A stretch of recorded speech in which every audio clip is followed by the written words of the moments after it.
within a couple of days of getting there, everybody was sick. After the first Gulf War, thousands of American soldiers returned from Iraq complaining of a variety of troubling symptoms. My toes, they were cracking and bleeding. Severe body pains. They can't seem to give me a direct answer.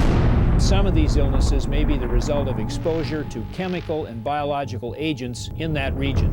They weren't told that they were chemical weapon storage sites. They were just told they were ammunition depots, and they blew up those depots. DoD knew dusty agents would make our chemical suits totally and utterly useless. It's almost criminal, the lack of cooperation we've received from various government agencies. They don't want the American public to know what's happening. There's no question about depleted uranium. Those troops are now exposed. And the incidence of severe congenital anomalies has gone up 700%. And the Department of Defense leaders have done everything they can to prevent that information from getting out. Really point to nothing else than conspiracy against the veterans of the United States. We received inoculations. We weren't able to know what they were. Many times the bottles were not labeled. The military has been involved in testing of biologic agents. Hundreds of thousands of our military have been experimented upon without their knowledge or consent. These patients are infected with a stealth-adapted virus. Pathologists that work for the U.S. Army actually hold the patents on the type of particular microbe that we found, and we found that it slowly spread to immediate family members. Something needs to be done before my wife dies, before I die, or any other Gulf War vets die. They have no fight left in them. And they end up homeless. This is where I live here. Is this your house or home? This is my home. How's our government system? Well, you see it. We live in a society that disposes of our nuisances. And we're finding homeless camps all the time. It's not really living per se, it's just existing. It's a disgrace. Are you a veteran? Hey, a veteran, living out here in the woods. Because I didn't have an address, I couldn't even get food stamps. So I was like stealing fruit from people's gardens and stuff to survive. Not everybody that's homeless is there by any sort of choice. Lose your house, lose your car, lose your job. Then what you gonna do? I've literally pulled rocket scientists out of the woods. We have 1 million veterans out of work in the United States. And we're not all alcoholics, and we're not all drug addicts, and we all bust our ass still to get by. The nation needs to know this. There should be no such thing as a homeless veteran. We have 550 people in Congress. Get them out of office.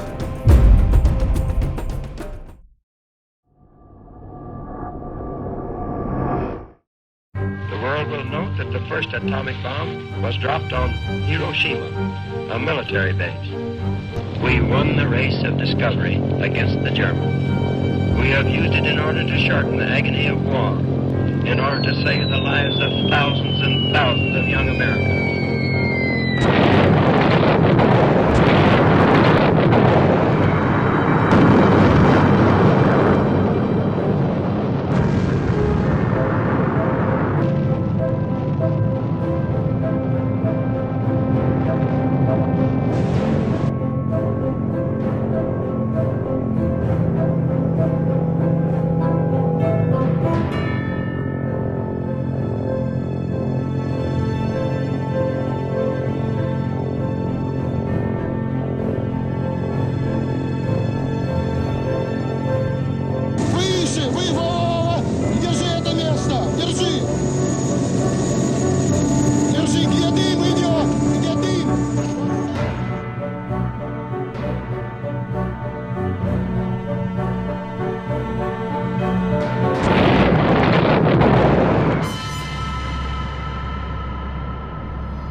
It was an accident at the 3 Mile Island nuclear power plant. A cooling pump broke down, and the plant did just what it was supposed to, shut itself off, but not before some radioactivity had escaped.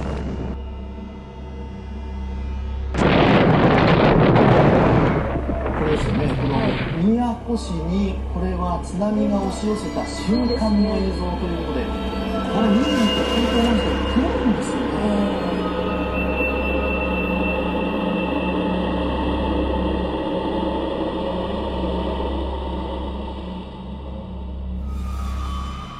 Fires triggered by Friday's quake are burning out of control up and down the coast, including this one at an oil refinery in Ichihara. A fire was also reported at a turbine building at a nuclear power plant. Authorities say no radiation has leaked. Because of the poisons that are being injected into people, even though they're called therapies, because of the disinformation that is given to patients, the number of people dying from that dwarfs the numbers of Americans who sadly are dying from lack of care.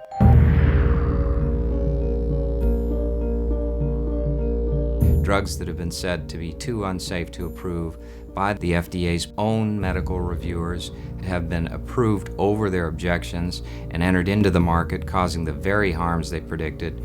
The FDA, in my opinion, has probably killed more Americans in this country than all the wars that the U.S. has ever fought combined. The drugs themselves cause death, disability, further symptoms, which typically are further treated with other drugs. As an ethical issue, they never think, gee, this is going to kill people, I shouldn't do it. The problem is that the pharmaceutical companies have one objective. That is not the health and safety of the individuals in this country, but the almighty dollar. Over $1 billion in the last decade has been spent lobbying the Congress of the United States by the pharmaceutical industry. And so Congress has become really a threat to the health and the safety of the American people. They're going to become chronically ill. They're going to become chronically depressed. That's the expected end. And that's why they will need to be on these drugs for life. We're not killing them quickly, but we're taking their lives away.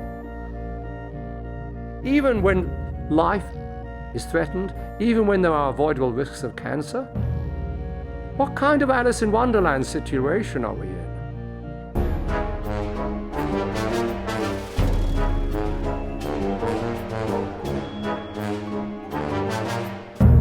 It's a corporate zeitgeist. It's much more profitable to fix things than to prevent things. It's much more profitable to chalk up hospital stays than to help people stay out of the hospital. We have a system of medicine that's broken, that by itself is killing at least 700,000 people a year. Some people are dying since they don't have health insurance, but what about the number of people who are dying because of the current system?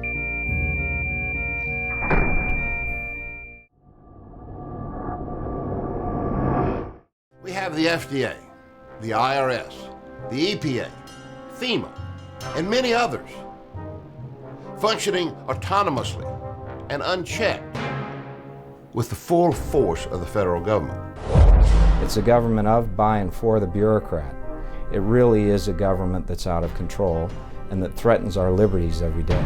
There's a concern right now that the FDA has been influenced by Big Pharma in such a way that they're going to remove from the marketplace all of the new dietary ingredients that were introduced after October 15, 1994. The FDA uses its power to censor and disallow truthful claims about the value of nutritional supplements. The dietary supplement industry is under siege by the FDA. Drug lobbyists do not want the American public to have access to low-cost, totally safe nutritional supplements that compete with pharmaceuticals. The FDA uses Gestapo-like tactics when it decides to take action against a dietary supplement company or a food company. We have 100,000 armed federal agents, many of them working for the Food and Drug Administration, and we see that those agents are engaging in behaviors that are reprehensible.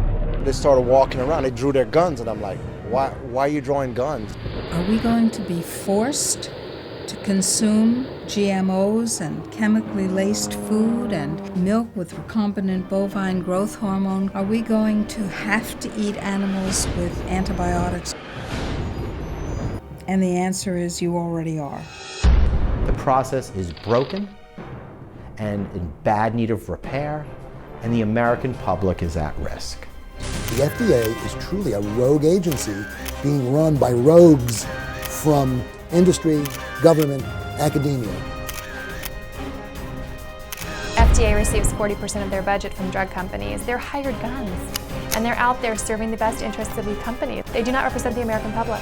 The FDA, in my opinion, has probably killed more Americans in this country than all the wars that the U.S. has ever fought combined. How can it possibly be that a branch or a division of this government is not beholden to the Constitution? This is a government of tyranny.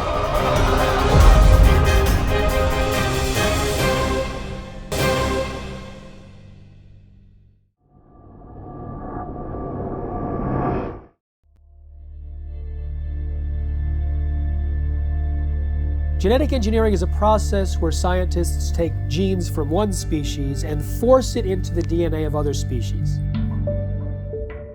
Every single independent study conducted on the impact of genetically modified food shows that it damages organs, it causes infertility, it causes immune system failure, it causes holes in the GI tract, it causes multiple organ system failure. The whole concept of genetically modified organisms is throwing a monkey wrench in the life on this planet.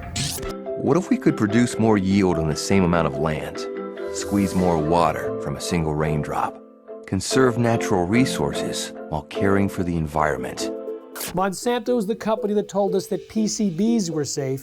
They told us that Agent Orange was safe. They told us that DDT was safe, and now they're in charge of telling us if their own genetically modified foods are safe. The reason why we have 170 million acres of genetically engineered corn and soybeans and cotton and canola oil and sugar beets in the United States is because it doesn't have to be labeled.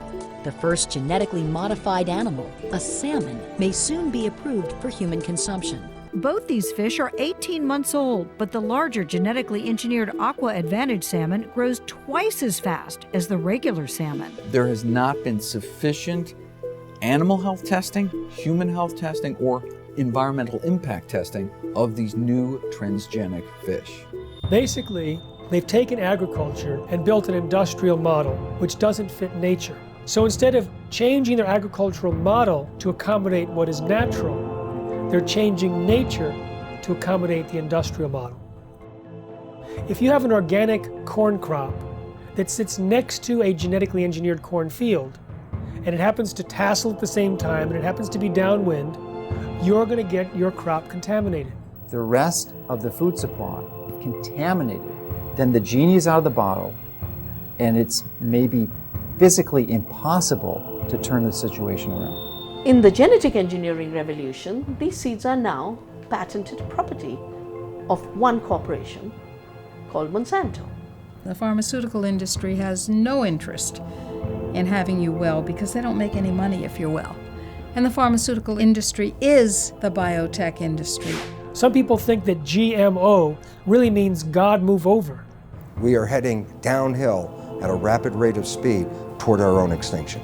The use of GM in agriculture is a risk that is simply not worth taking.